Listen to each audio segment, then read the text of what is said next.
Hi guys, this is lesson 9.4, solve by completing the square. If you notice, and we're going to look at this first example, this is an equation that you could not solve with factoring. So we're going to use complete the square, and we have 8 directions that we need to follow. So our first step is to rewrite the equation in standard form, and that's when we have an x squared term before an x term before a constant. So this equation is in standard form. Now, it says, step 2 says to move the constant term to the other side. So our constant term is 5, and we move up 5 to the other side of the equal sign with subtraction. So x squared minus 4x, I'm going to leave a blank space, equals negative 5. Okay, step 3 says to, whoops, I lost my spot. Take the b term, divide it by 2. So our b term is negative 4. And negative 4 divided by 2 is negative 2. Negative 2 squared is positive 4.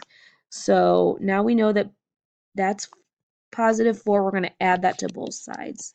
So x squared minus 4x plus 4, add it to both sides. Now, on the left-hand side, we have a perfect square trinomial. And we can factor that.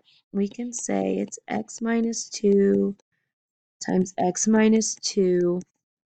And simplify on the right, that's negative 1. Step 6 checks that each factor is the same. We've got that, and now rewrite it as x minus 2 squared equals negative 1.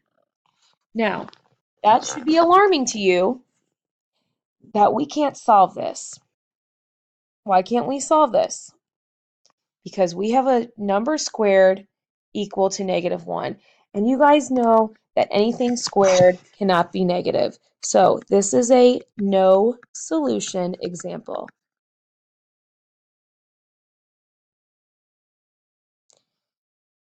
Because you can't take the square root of a negative.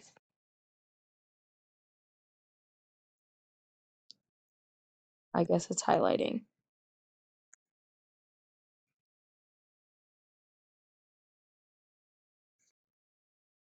All right. All right, hang on, guys. Oh,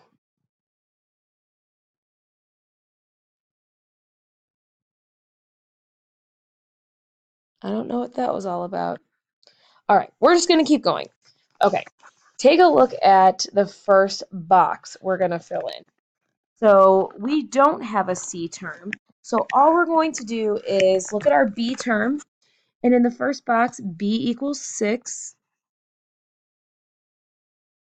And we'll say that x squared plus 6x. Take 6 and divide it by 2. 6 divided by 2 is 3. 3 squared is 9. And we're going to add 9. And we have a perfect square trinomial. And we can write that as x plus 3 times x plus 3, which, written appropriately, is x plus 3 squared. Okay, next box. B equals negative 6. We have x squared minus 6x. Take negative 6 and divide it by 2. That's negative 3. Negative 3 squared is 9, so add 9 to each side. You're always going to add in a constant term. Now that can be written as x minus 3 times x minus 3, and written with a exponent, we have x minus 3 squared. All right, our last example. B equals 16. So we'll take x squared plus 16x, cut 16 in half. 16 divided by 2 is 8. 8 squared is 64, so we're going to add 64. And we have a perfect square trinomial, so we will factor that. X plus 8 times x plus 8, and written with an exponent, we have x plus 8 squared. Okay, these next problems at the bottom of the page say to solve by completing the square, and notice that there's an equal sign, so we're going to solve these. So we'll do the same process. We're going to move our c term over to the right side. So this should kind of look like the one we did at the very beginning of the page. So x squared minus 16x, I'm going to leave a space. That equals negative 15. Now, think about your b. Your b term is negative 16. Divide that by 2, that's negative 8. Square that, that's 64. So we're going to add 64 to each side.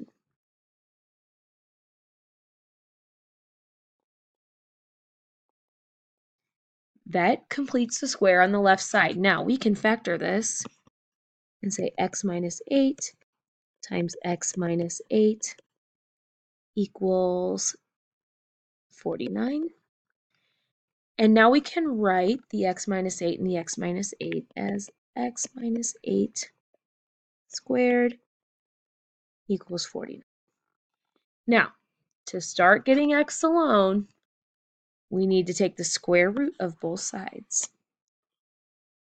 So that gives me x minus 8 equals plus or minus 7. So now I have two equations. X minus 8 equals positive 7, and x minus 8 equals negative 7. Now I'm running out of room. You're going to add 8 on both sides. So the first one will give us x equals 15. And your second equation is x equals 1. All right, we're going to move on to the next one. We have x squared minus 2x minus 3, and we got to move that 3 to the other side. So x squared minus 2x equals positive 3. Locate your b term. B is negative 2. Cut that in half. That's negative 1. Square that. That's 1. So add 1 to each side. So we've got x squared minus 2x plus 1 equals 4.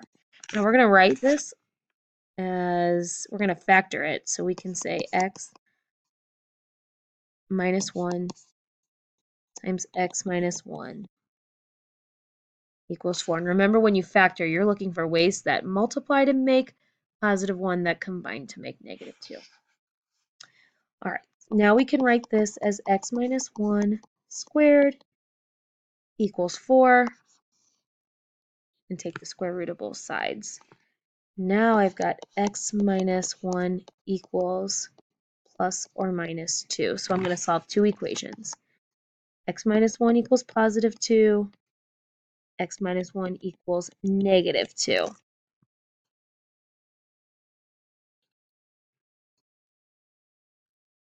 So that gives me x plus 3.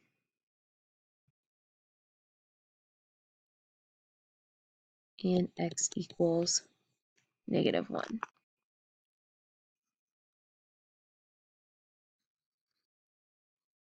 Okay. I don't know what happened to that example. I must have moved it down. We're actually going to skip that dolphin example because we can't use complete the square. So I'm going to take advantage of the extra space, and we're going to solve this last one. Now this last one looks different because it's not set equal to 0, but we already have the constant on the right side. So that takes care of one of the steps. So we're going to start with b squared plus 12 b. Think of your b term. Our b term is 12. Cut that in half. Half of 12 is 6. Square that is 36.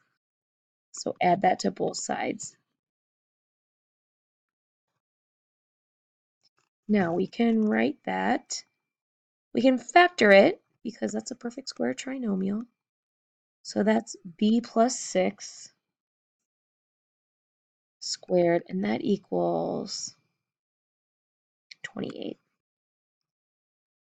Now we got to get b alone. So we'll take the square root of both sides, and I'm left with b plus 6 equals plus or minus the square root of 28. Now, you need to write this as a decimal. So you'll need your calculators to calculate the square root of 28. And you should end up with 5.29. So we're going to say b plus 6 equals plus or minus 5.29. And then we're going to solve two equations. B plus 6 equals 5.29. And b minus 6 equals 5.29. So we will subtract 6 on each side.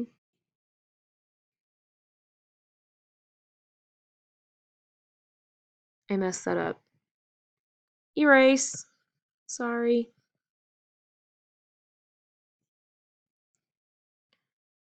Whoops.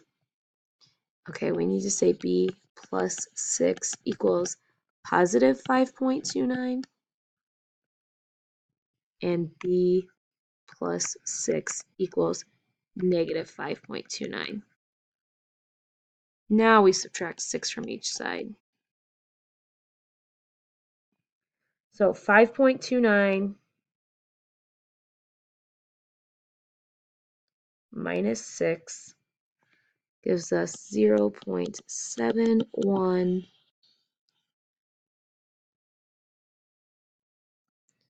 And negative 5.29 minus 6 is negative 11.29.